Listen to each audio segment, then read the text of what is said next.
People in. Good.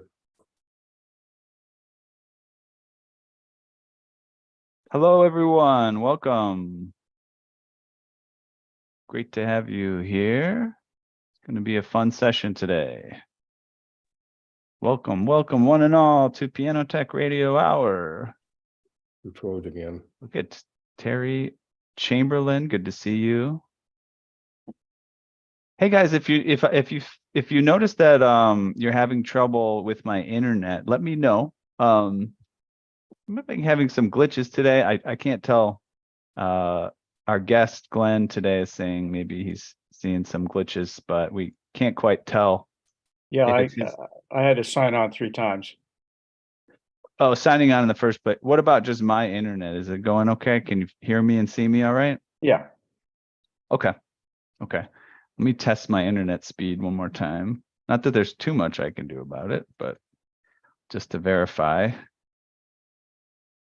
Okay. Yeah, it's definitely slower than it typically is, but should be good bandwidth. All right. Well, let me do a quick feature of our guest's video and mine. Let's see here, spotlight there. Get a spotlight there, and I'll welcome you all, and we'll get started here momentarily.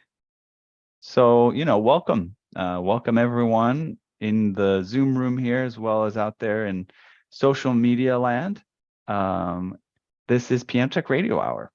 And what we do here is we gather every Saturday to meet with and learn from the most fascinating and knowledgeable folks in the piano world. This includes manufacturers, rebuilders, musicians, makers of other instruments, and of course, piano techs. Our mutual goal is to become better at our craft, to help each other, and to create an ever more musical world together. Piano Tech Radio Hour is brought to you by Piano Technicians Masterclass. The website is pianotechniciansmasterclass.com, and it's an online learning resource that brings you cutting-edge instruction from piano industry masters without leaving your home. And as I said, that website to learn more is pianotechniciansmasterclass.com. We also have a website, a quick link for you if you want to sign up for these radio hour sessions. What that gets you is to access it every week without any rigmarole. We'll send you the link to Zoom directly and you can join. And then also you get all of our recordings all the way back for a couple of years here in the member area. And to get that, you go to bit.ly/joinptrh. That's bit.ly/joinptrh, all lowercase, no spaces. And we look forward to having you among us. By the way, check your email. You'll see some promotional for after the fact. We just did an awesome masterclass with Doug Gregg, and that was on Thursday. And he taught us all about French polish and the amazing things you can achieve through French polish techniques. And so that masterclass went really well.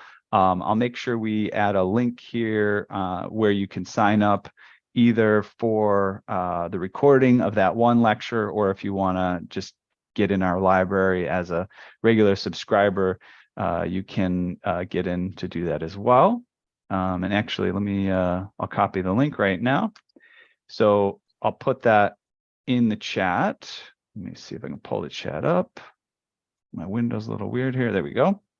Yeah, if you want to check out that masterclass with Doug Gregg, there's the link to check it out. If you want it right now, you may catch us before we do the price change, or we may have changed it. So if you catch it at 200, you might be able to get the lecture one off for 200. If we've already changed the price, it would be 297. And then you can still get access to it and all of our other content if you just subscribe as a Craftsman member for $79 a month. And by the way, we're just announcing this publicly. Our plan for the rest of the year is to have one masterclass every month for the remainder of the year. And you can mark your calendar for the third Thursdays of every month. Those will be at 3 p.m. Pacific time, 6 p.m. Eastern time. And our next one will feature David Clavins, the revolutionary, pioneering piano designer and maker. And that'll be on the 20th of April. So mark your calendars for that. we'll get a page for if you want to sign up for the one class or for the subscription. Moving forward, we'll get that up soon and share the link with you. So yeah, that'll be really fun. But let's move on to today's guest. And let me bring up some information to introduce him. So today we're talking with Glenn Cuthbertson. You may have heard him add a comment or two recently, but he had been born profoundly deaf. Okay, and he's a piano technician. Now, this would be considered an insurmountable handicap that closes the door for any musical experiences. But with powerful hearing aids, that door was opened for Glenn Cuthbertson. He not only learned to play the piano from a young age, but pursued a career as a concert pianist and a piano technician, as well as piano teacher. And on the side, he builds harps. His own piano is a 1915 Steinway D Concert Grand that he has rebuilt and customized with many upgrades, in particular, a WNG composite action. So everyone, let's welcome Glenn Cuthbertson first to the program. Welcome, Glenn. Thank you. Good to be here. Yeah, excellent to have you here and see a bit of visual applause, which is kind of fun. We don't always get that. So it looks like people are appreciative to have you present in the session here today. I would really like to just start off to ask you, when did you really first get interested in the piano at all? How would that even come about? Well, we should start right from the beginning. I'm not going to tell you how old I am, but when I was born in 1964, okay, you math would figure it out, I'm 59. The rest of you that are mathematically challenged, I'm not going to tell you. But my parents did not know that I was hard of hearing until I was about a year and a half old. And I saw my dad playing on the piano, monkey see, monkey do. So as soon as I was able to walk and climb on the bench, I would try my Shostakovich and Prokofiev combination. It sounded terrible. And from there, my mom wanted me to do this. And then came the day when I would fit it with my first hearing aid, with the body aid going to one ear, I think it was my right ear, and my hand came down as per usual routine, and I scared the life out of me. A year and a half old. Now, all of a sudden, this thing had a different dimension that I never knew before. And then I started plinking and discovering things, and anything that would ring like a bell or think like a Tinker Toy drum or anything, I was just fascinated by sound right away. It opened up a new realm. And then fast forwarding a few more years, I came home from church one day and I remembered a tune. And I went to the keyboard and picked it out in the middle of C. And my dad heard it and said, we got something going on here. We should do a little duet for talent night coming up. So we did a duet and it went from there. I was about 5.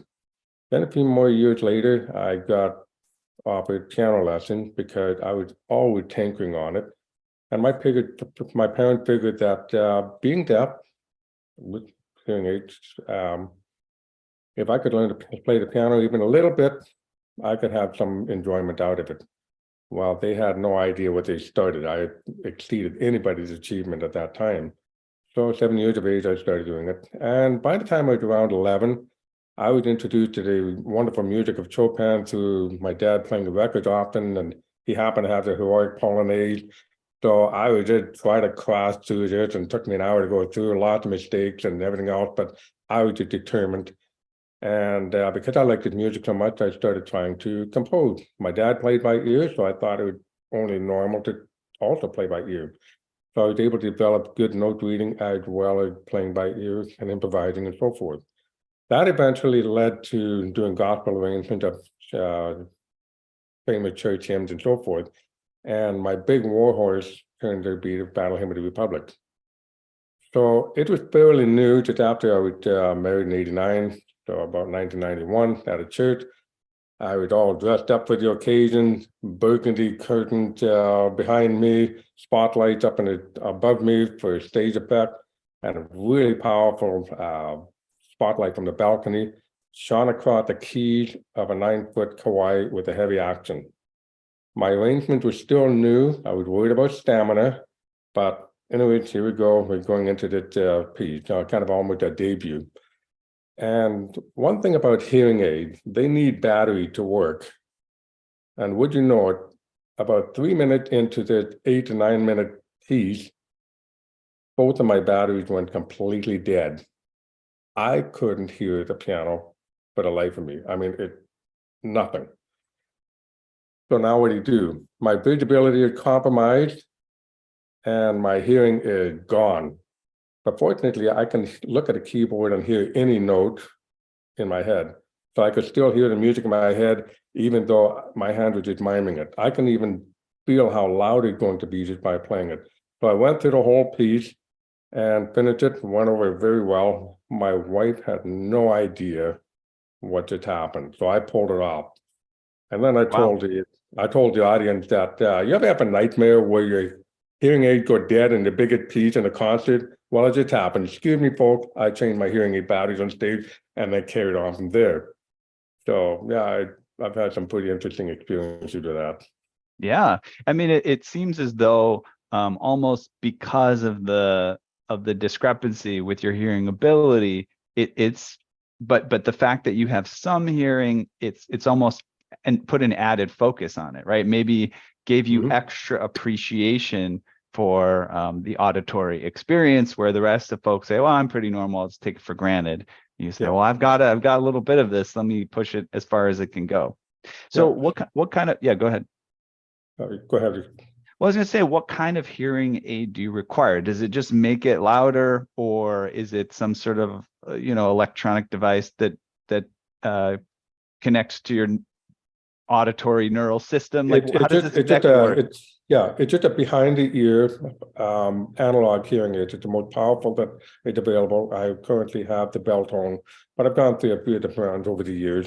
It has to be an analog hearing aid because my brain is wired apparently to accept it. I tried digital hearing aid, and they just twist and distort the sound that is unrecognizable. It's just absolutely horrible, and I can't even get more volume out of them. So I need raw horsepower, 500 cubic inches, to get the job done. And so that's what I have to do. Otherwise, without them, I don't even hear a thunderbolt in the sky. I can't hear a lawnmower in front of me.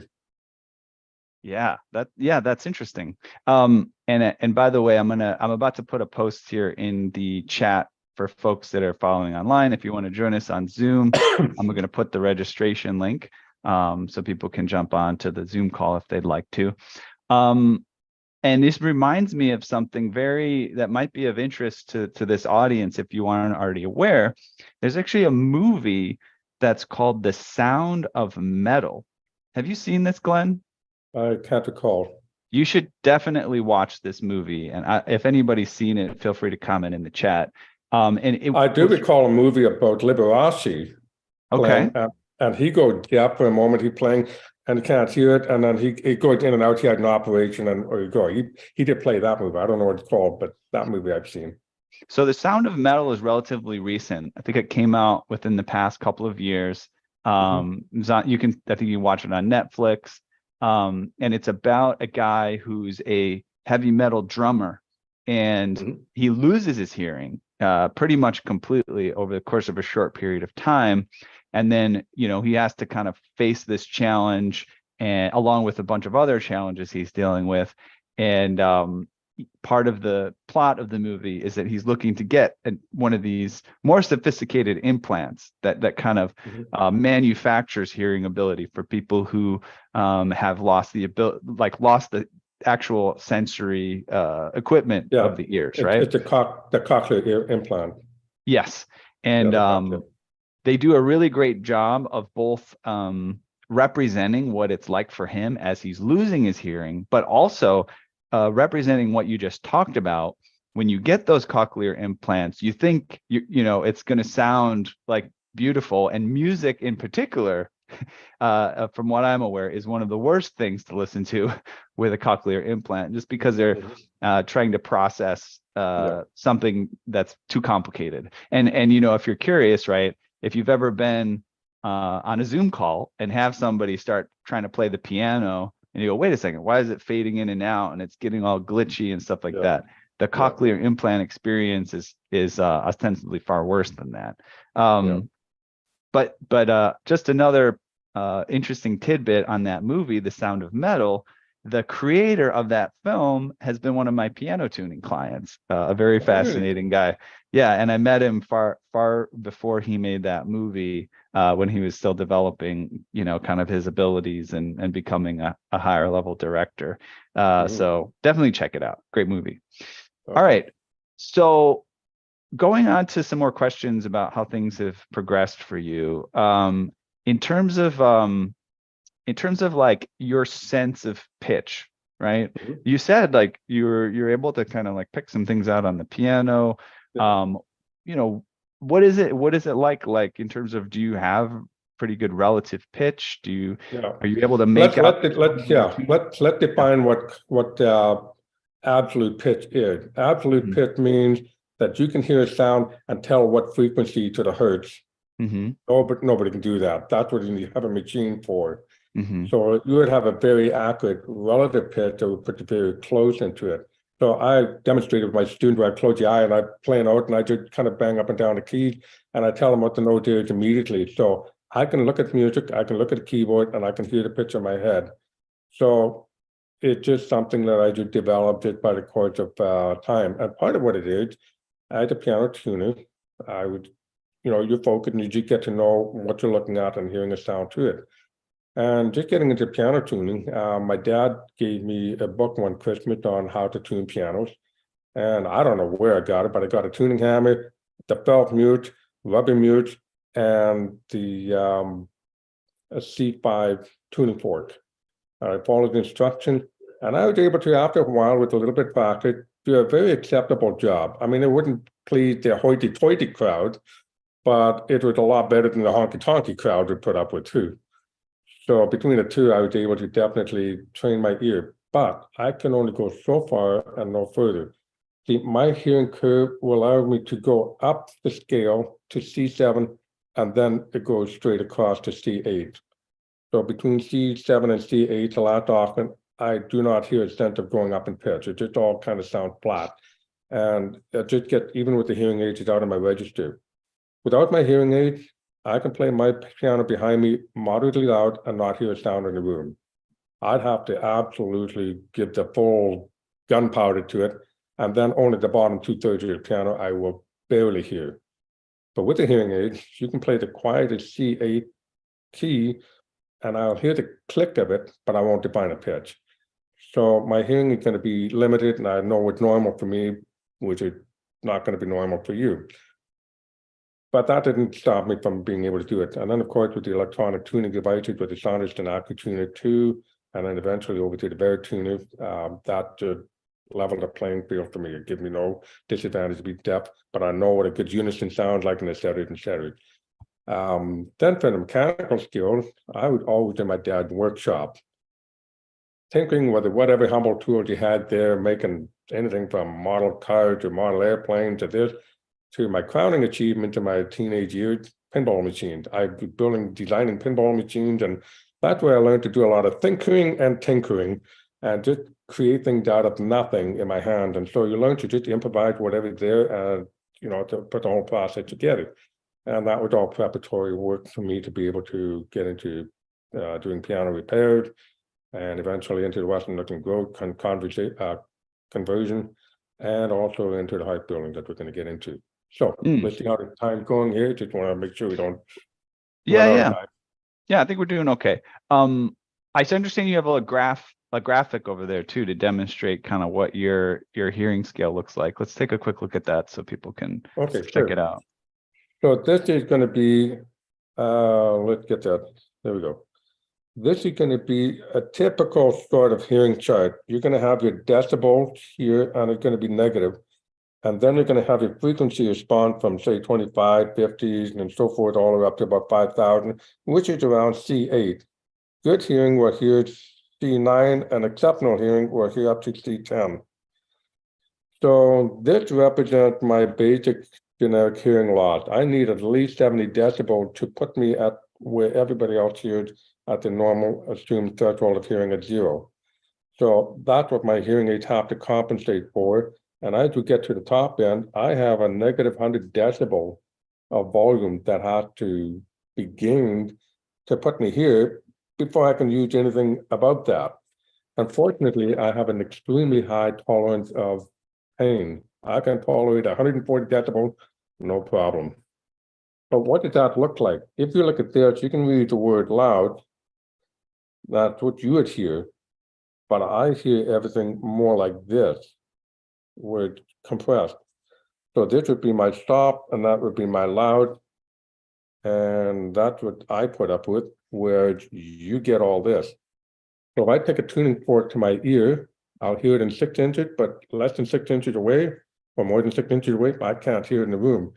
My wife can hear it in the next room. I checked with a few students of mine, they can hear a tuning fork in the next room. Ding, ding, it's just gone in a matter of a little bit of space. Mm-hmm. Yeah. Yeah, it's interesting to hear about that too. And do you know, like sort of biologically what's going on in your system? Is it the cilia within the cochlea that are somehow damaged in some way, or? Yeah, it's going to be the cochlea, which is the irreparable part of it. If it's a hammer, anvil, and stirrup bone part, you can get outer reconstruction, or if it's the eardrum, people have had that. I've heard of some people having abnormal bone growth that separates the chambers, and when they make a hole in that, the fluid inside can go through and operate it, and everything else is good. So my brain is fine, my auditory nerves is fine, it's my cochlea, it's a little snail shell, the size of a pea, roughly behind the eyeball. That the part that's not developed. And if you were to open it up, you'd have some 40,000 hairs across there, going from the base down to the treble, and mine are all sort of lying down. So it takes more energy to move them instead of like this. So that's not something you repair. A cochlear implant is a no-go for me, because I can work so well with what I have that I would actually be committing audio suicide to try that method. So if I didn't have any hearing at all, then the cochlear implant is your only hope to get something, but not for me. Not for me. I want to have I want to have now like an auditory neuroscientist come in now. I mean, I can do a basic overview. Maybe I should for one of these sessions, but of how the actual hearing system works, because it's fascinating. The cochlea is a bit of a gigantic soundboard coiled up into a snail shell form, with little hairs sticking out of it that resonate with different frequencies. So it's very fun. All right, let's talk about your Steinway. So basically, guys, I mean, I gave an overview in the email. We want to talk a little bit about Glenn's history. We want to talk a little bit about his Steinway piano, and then we'll cover some of his harp building experiences. Of course, if you have any questions or something, you can put them in the chat. And if we, want to explore something further that we missed today or didn't get to go deeply into, we can always have Glenn back. But yeah, tell us a little bit about this Steinway. It's right behind you, right? Yes, it's a 1915 Steinway D, and the serial number is actually right between the two that Rachmaninoff owned. So it's kind of a little bit of history there. The way I acquired it, I first played on it in the church basement when I was a teenager for a couple of wedding receptions on different occasions. And it was in rough shape. The lacquer on it was just like elephant skin. It played heavy, and it didn't really have a treble that appealed to me. Like, okay, fine. But it was nice to try to play. I did a few concerts at that time on there as well, and it was just like playing a Mack truck. It was awful. Well, I lived in Ontario for 3 years, in 93 to 95, and on the way home, I had bought a Yamaha C7 for $9,000. And a year later, I was able to make an even trade with the church to give me the Steinway and put my Yamaha upstairs, and they can take their old worn-out Heinzman and put that downstairs where it belongs. So they have a better piano upstairs. I got the Steinway, and it all worked out well. So I got it roughly for a $9,000 initial purchase price, which is steal. By the way, we learned in our master class on Thursday from Doug, we learned how you can take the alligator finish on a piano. And I know you actually did a complete refinish on this one, I believe. We stripped it and everything. Yeah, we started over. But there are some techniques to take that as is and turn it back into a high gloss finish, just by using polishing techniques, which is fascinating. Wow. But yeah, go ahead and tell us. So when did you plan from getting it from the start exactly what you wanted to do to improve it, or has it just been kind of like a piece by piece, process of, hey, let's do this. Yeah, let's it try was the this. process. We took it over to my friend's place in Surrey, close to where we live here. And we proceeded to strip it down. The plate came out, we relacquered the plate, and we just trimmed the soundboard in a few places and completely replaced the original Steinway Action with a new Renner Action and Renner Blue hammers. And I thought that was going to solve everything. And when we assembled it and strung it up, to my utter shock and dismay, the Action was almost heavier than what I started with. So it was like, now what? I'm brand new to this. And just going by the coaching of what he did, because he was working on Becksteins and a number of other ones. And so I had to come up with all sorts of things and trying to put springs into it to help take some weight out. I didn't know about balancing anything. So it was a tough piano to play for a while. And then it also proved to be very unstable for tuning. And unwittingly, because I didn't string it up, he used tuning pins that were a quarter inch shorter than what I could have used. So that already compromised. We didn't replace the soundboard or the pin block, but everything else we did the finish on it, so it looked good. So about 8 years ago, I decided enough with the tuning instability. I'm taking it into my shop. By that point, I had already rebuilt about 10 to 15 other pianos completely with new actions, restringing, new finish, and they turned out very, very well. So I was confident to take mine and do it over again. So I did this finish here, and that was about 40 coat of Varathane with an automotive polish on the end, so it's nearly flawless. So that's quite an achievement, and I wouldn't want to do it again. It's brutal work. But I replayed it, I gilded the plate to more of a copper, like the Bösendorfer. If I had a choice, it would be a Bösendorfer Imperial, but I just don't have that kind of money. So this is what I had, and I restrung it. And at that time, I also was looking into the Wappen pin system, which kind of came and fell out of vogue. I don't know what's happening with them lately. They kind of disbanded. But that was to try to get more sustain. And with my hearing compromise, sustain is very important in the upper register. So it was just very short sustain, and it was not musical. And other pianos, especially little upright, they'd have some wonderful sustain, and my big piano doesn't. That was really annoying. So I did the restringing, all that, but I still converted the hammers over to the Ari Isaac hammers. And again, the touch weight was a problem because it was just simply too heavy. So the sound was acceptable, but the touch weight was a major problem. And that's where I got this little kit from a piano technician friend of mine that got me introduced to the Western Nickel and Gross composite action. It's a very small kit, and you basically have your repetition made of composite. And what's so special about it is they took all the weight of it and as much as possible tried to bring it to the pivot point here. So the moment of inertia is brought here, instead of spread out like the wooden action. They can make it stronger with less material. You can see that the balancing beam on top is very thin. You also see that the bushings on here are not cloth bushing. They use a proprietary solid hard bushing that doesn't shrink or swell, and it has 100-year performance life. There's just no friction in there whatsoever. So then we get the hammer shank, and we got variables in there. We can move the position of the knuckle and adjust it to what you want. So it's very flexible for adjusting action geometry. And let's see the next part in here. The back check, it's another neglected detail. We can see that the back checks are very small. Usually they're much bigger, and it's wooded there just so that it's strong enough to hold it. With the plastic, it is no problem for strength. And I can take my back check into a 3/8 check instead of the typical 5/8. So it just improves the back checking tremendously.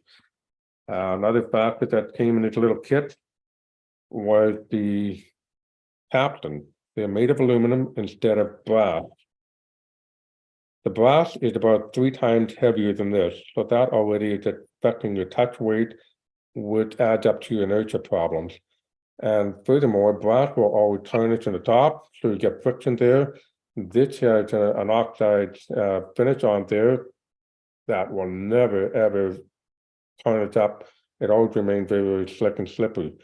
So that sold me into looking into it, and that was in 2019, that I finally went ahead and got the big kit that had all the other features. So we'll look into that a little bit, but before we do, I want to show you the original running action that we got here. I'm going to compare that dimensionally to the repetition here. Now this one didn't have the heel on it because we're going to discuss that in a bit. But the biggest problem is the hammer shank. When you get a wooden hammer shank and you got a felt bushing in there, if there's any humidity changes, it just doesn't move very well. And that is a problem in many places, that you get the sluggish action and it comes right here. And there's a tremendous force that's being put here to take the inertia of the hammer that puts a lot of pressure here. And that just adds to the friction, and it's a big problem. So we compare that to the Western nickel and groat. Oh yeah, we got no friction there whatsoever. And that stays constant and it never wears out. So that was serious stuff that sold me over. That in conjunction with the David Stanwood protocol of balancing the keys with his mathematics and so forth. I did several pianos with that, and it made a big difference. Now I've got less inertia, and I touch weight from about 52 down to 49 grams across the keyboard. So smooth, so supple, the control is just unbelievable. Let's just get into some of the kits here a little bit. These are sample parts that you would get if you were to buy the kit, which falling apart here, which not big of you. You can see that. Over here we have different flanges, and over here we have different heels, different heights. So it's fully customizable to adapting to an action. Sometimes you have some old actions that just simply have no new parts, like maybe a Kanabi from the prior to the 1980s, and you want to convert it because it's a beautiful piano, but you can't play it and you can't get the parts for them anymore. Western nickel and groat makes it possible. We also see that they can be spring loaded here with a screw that you see just inside there that can adjust it. And the beauty of that is with a little bit of tension on there, not a lot. You don't want it snapping up, but you want to have just a bit of tension. You can take out the weight from that side of the key and remove lead in the other side of the key to compensate for that. So you reduce your inertia in the key itself, and you also have the benefit of just being able to have a more responsive, lighter action. So once you get all balanced in, just adjusting the screws, you can really fine tune the touch weight of a piano across the top there that is precise like you could never have before. So they've done a tremendous job with designing this stuff. Looking at the next set of parts here, hopefully you can see that over here. We have flanges that are for the hammer shank. They go through all the sizes and styles available. We have a variety of balance wheel and front wheel pins in here. We have several sizes of captains. We even have an assortment of knuckles. So you can go from 8 to 11 millimeter knuckles. And the beauty of that is it's not round, it's oval. So you don't change the distance that your jack will move, but you change the height only. And they are next to impossible to destroy. Back check, you mentioned that already. Let off buttons, all sorts of stuff in there. And then you start getting to a variety of hammer shanks that are available. They have the Flex 1, 2, and 3. And I use a 3 because it's just simply the strongest one. Oh, sorry, the Flex 1, my mistake. It's the thickest one, and the difference between that and a wooden shank is that the bend in a wooden shank cannot be made consistent because it's an organic material. The weight of it for your strike weight, that changes. So you have an unsurmountable variable that affects voicing and everything else. This thing, you're starting with a shank that is stiffer, lighter, with the weight transfer to the back here, so it will pivot faster than a typical wooden shank will. You can also adjust with the knuckle position going there, so it's very high adaptability. The next one is the next.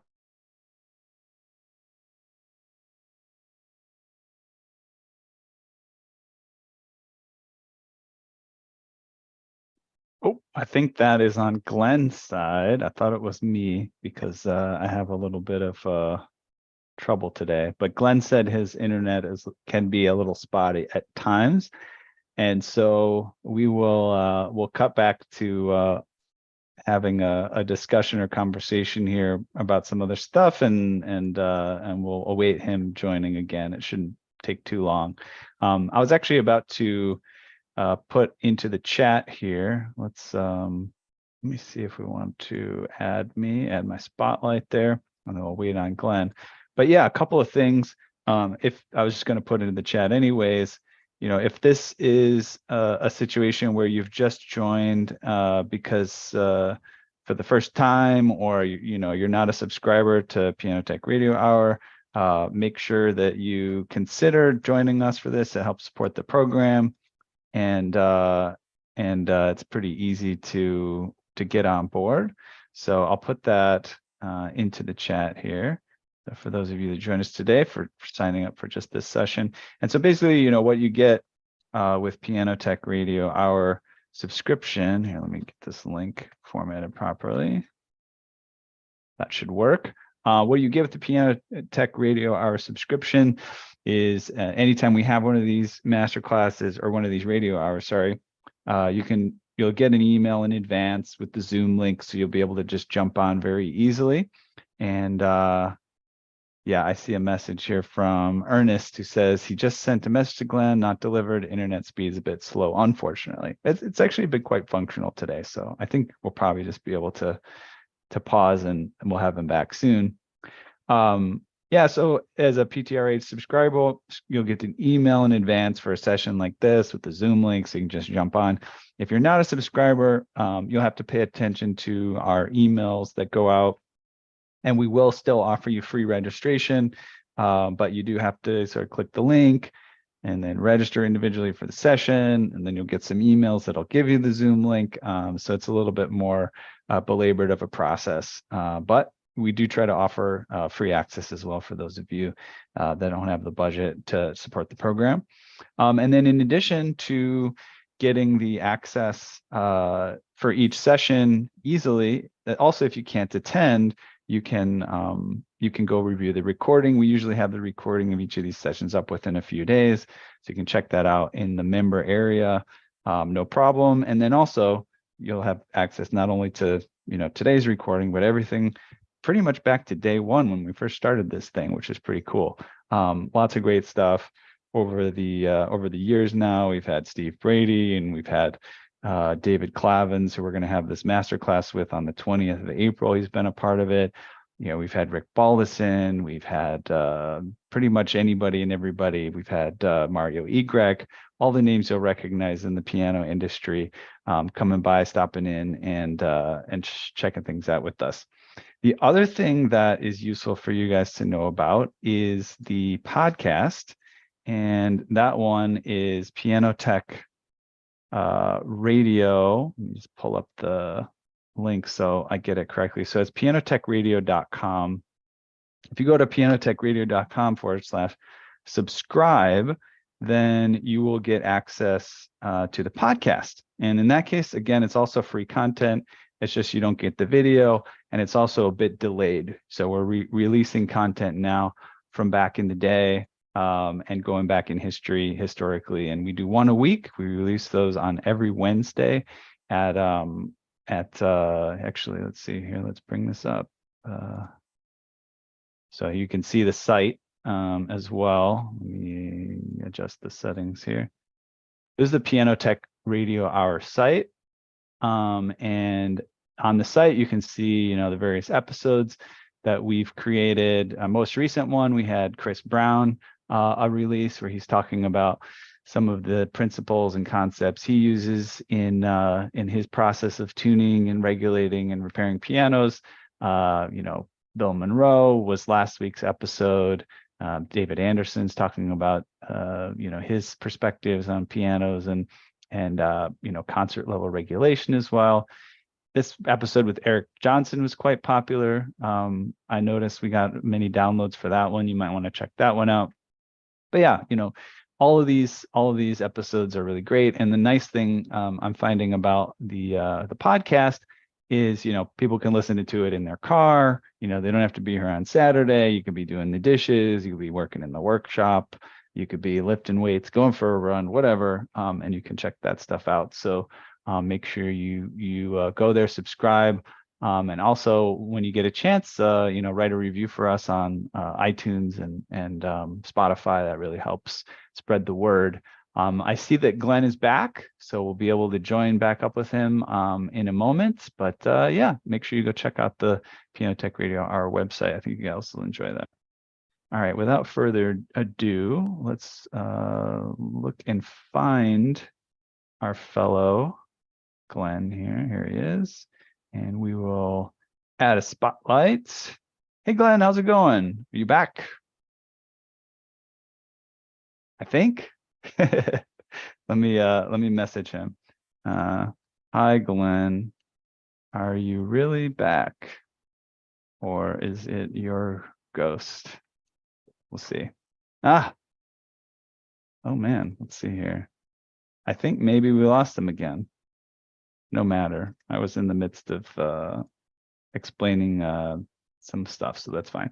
The other thing that's worth chatting about is leaving us some feedback, for not necessarily leaving us feedback online publicly or anything like that, but it's always useful to have your guys feedback on just the different programs that we're doing, how well we're executing, how you like the guests, any comments, suggestions for us to improve upon things there are always appreciated. And so I do have a link for that form, and I'll put that in the chat here in a moment. I don't think I was able to. We'll send that link here in a sec. Am I back? Oh, I think you are. I can hear you. That's Yeah, important. I can hear you and I can see you. Okay. I don't know what Cool. happened. I'm just having a bad day with internet here. And my end, I'm not sure where. Okay, no problem. All right, let me put you back on screen. Okay. Okay, Try there it. you are. At least like All right. this. Yeah, there we go. Perfect. Okay. Sorry about that break. I was April Fool joking, but it's nobody laughing. I'm laughing. So let's so to continue on with the Western Nickel Growth kit, we also get a full sample of the repetitions. So all of these can be tried out on your piano to be able to do it. Now, one of the things that makes it very, very interesting and important with the placing of the heel is what's called the half flow. So you can see the diagram here. You want to have the line from your repetition through the captain to the base of the balance rail. And you can see the white keys over here being further back than the black key creates a substantially different angle. So when you get a repetition and it has the same heel, one of them is compromised over the other. Well, with Western Nickel and Growth system, you're able to take two different heel heights, and the taller one is for the black keys, and the shorter one is for the white keys, and that's what I've done with mine. So you're going to see a captain just kind of doing perfect across there on the key, but you're actually compensating for this distance so that you reduce the friction here on a half flow. If it's key is at rest, you have the captain below. When you have the full blow, the captain is just above. But as it passes through, that's a magic line. And this is the kind of detail that Western Nickel Growth had been able to compensate for. So those are very, very important things. I'm not commissioned by them to stay there. It's just my experience, and I really, really swear by the part. And if you're not going with it, you're kind of a throwback and slowing down the advancement of piano technology. That's just my honest opinion. Let's see what else we can do. Watson Liquid Growth also had various tools, and some of it I have been able to design and make for myself. This is a key dip weight, 400 grams. And by adjusting this and using a digital caliper, you can set the depth of the key. So when you put it on there, you have a consistent weight in every key. And that allowed you to check with the neighboring keys. If it sits high, the key dip is too low. If it puts down the keys, it's too high or too deep, and you can adjust it and get a very even key dip across the keyboard. Another jig that I made would be just a weight in here and a screw that would be 6 millimeters. And by putting in front of the key, of the white key, and measuring how high the hammers go on the other side, you can get a pretty accurate action ratio. Bolduc had a key weight system on there with graded. So I built it for myself, have a little milling machine, and you can adjust the weight to whatever gram you want by moving this across. So you can either adjust it down weight or your up weight. And these are all things that I've done with my Steinway just to get a really superb, accurate feel all the way across. So recently, I was always looking for more sustain in the piano, and that just seemed to be the holy grail of piano tones. Sometimes it's not the attack, not necessarily the volume, but how well did it sustain? And a number of my notes were just choking out. You hear it, and it just died quickly. And if you put the pedal down, it excites the other string, but it kind of gives a sonar ping. It's just not a musical sound. You want to always have the killer octave kind of sing as much as possible about the sustain of the rest of the string joining in. So I came up with this jig here that is a double perfect. First of all, you can measure the height of the string underneath in the key bed for the Chris Brown type of octave regulating bench. But it's also spring loaded so that you can put it under the string and have the 3 strings sit on top of it. And if anything is proud or whatever, those ring, and you can level the string with it across the keyboard. So this is a really, really invaluable tool that I didn't realize my strings were not as level as it could have been. Once I did all that and removed some of the top belt of the hammers, my treble just came alive like I had never heard before. And the sustain was noticeably improving by 2 to 3 seconds, and some of them were just singing even longer than that. And so that was a revelation for the action, voicing, and so forth. And then we also experimented a little bit with riblets. These are just small pieces of spruce that get screwed. I'm always covering my face here, sorry. That get screwed between the ribs underneath the soundboard. And the way you test if you need it is you get a small vice grip and put it on a bridge pin, the back one, and listen to the note. And if your sustain improves substantially, that means you don't have a good impedance match with the string energy to the soundboard. It's just sucking energy out. So I installed a few of these riblets in there, and it started helping quite a bit. I put in a longer one, and that helped some more. But my E flat 5 was just always a dead note, and the rest of them sang, but that was always dead. So I made one out of maple, and it stiffened up and added a bit more weight, and now that register is just starting to sing more. So it's not always how you voice the hammers. My limited experience there didn't make me an expert, but all those things contributed to improving the tone quite a bit. I've still yet to do some work with putting a very thin CA glue on the front bridge pin to get rid of false beats, because if you put a screwdriver against it, it sings true. As soon as you let a screwdriver up, it starts to have false beats. So I'm going to try that in a time. And also, Chris Chernobyl has done some really wonderful work with the Paraloid B72 that I've yet to incorporate in the top octave, and just see if I can just doing that and give me more hearing in there. So these are all just a work in progress that my piano's had over the years. So Cool. So I'm glad that you got to share a lot about your piano, the Steinway, and the process and the W&G stuff. We actually haven't spent too much time exploring W&G on this program, so it's really good to have those insights. I know there's, people who say there's drawbacks and things, and some of them might have to do with tone or something like that. But yeah, I'm pretty much sold here for most of the functionality of a WNG, and surprised it's not used more regularly in sort of new piano manufacture. But I guess it gives us a job. We could do more regulation work and stuff, since the pianos are Yeah. not as consistent. But so we had some slides from you on your harp projects. Should we go through those? I mean, we only have about 5 minutes left. We could save it for another day, or we could do a quick overview. I'm inclined to save it for another day just because we're running out of time. Okay. But Sure. what are sure, your we can do that. Okay, that sounds good. Maybe just because I have it queued up, I will we'll share like a sneak peek. So maybe I'll just share like a couple of slides, and maybe you give an intro, and Sure. it'll wet people's whistle for the final presentation. So give me 1 second, and I will bring that up. Let's do a full screen here on this. Somebody just wants to enter. Who are these people that show up about 5 minutes before we end? I don't know. Maybe they just have their time zones confused. All right, here we go. And let's just give people a little sneak peek here.